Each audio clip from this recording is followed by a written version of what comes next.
जय श्री कृष्णा। जय गणेश भगवान की।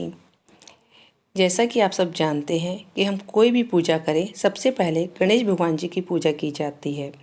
व्रत रखने वालों को चौथ की कहानी अवश्य हमेशा ज़रूर सुननी चाहिए। आज मैं आपको बैसाख मास की कथा सुनाऊंगी। बैसाख मास की चतुर्थी की कथा शुरू। पुराने ज़माने में रंती देव नामक एक राजा था।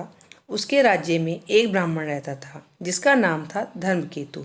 धर्मकेतु की दो पत्नियां थीं। एक का नाम था सुशीला, दूसरी का नाम चंचला, तथा दोनों पत्नियों के विचारों एवं व्यवहार में बहुत अंतर था। सुशीला धार्मिक प्रवृत्ति की थी और व्रत, उपवास, पूजा अर्चना बड़ी श्रद्धा से करती थी। उसके विपरीत चंचलता भोग विलास में मस्त रहती थी। वह शरीर के श्रृंगार पर ही अधिक ध्यान देती रहती थी। पूजा व्रत में उसका बिल्कुल भी ध्यान नहीं था। किसी व्रत, उपवास को, पूजा अर्चना को उसका कुछ लेना देना नहीं था। कुछ दिनों के बाद धर्मकेतु की दोनों पत्नियों की संतान हुई। सुशीला के पुत्री हुई और चंचला के पुत्र का जन्म दिया।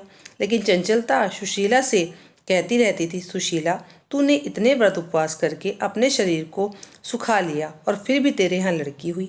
लेकिन मैंने तो कोई व्रत उपवास नहीं किया, ना कोई पूजा अर्चना की, फिर भी मुझे पुत्र की प्राप्ति हुई।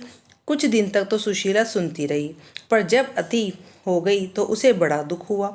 उसने गणेश जी की आराधना की और गणेश जी को प्रसन्न करते हुए कहा कि हे गणेश भगवान, सुशीला को पुत्री के मुंह से बहुमूल्य मोती मूंगे निकलने लगे और एक रूपवान पुत्र भी उसने जन्मा। लेकिन सुशीला का ऐसा सौभाग्य जगा तो चंचलता के मन में जलन होने लगी।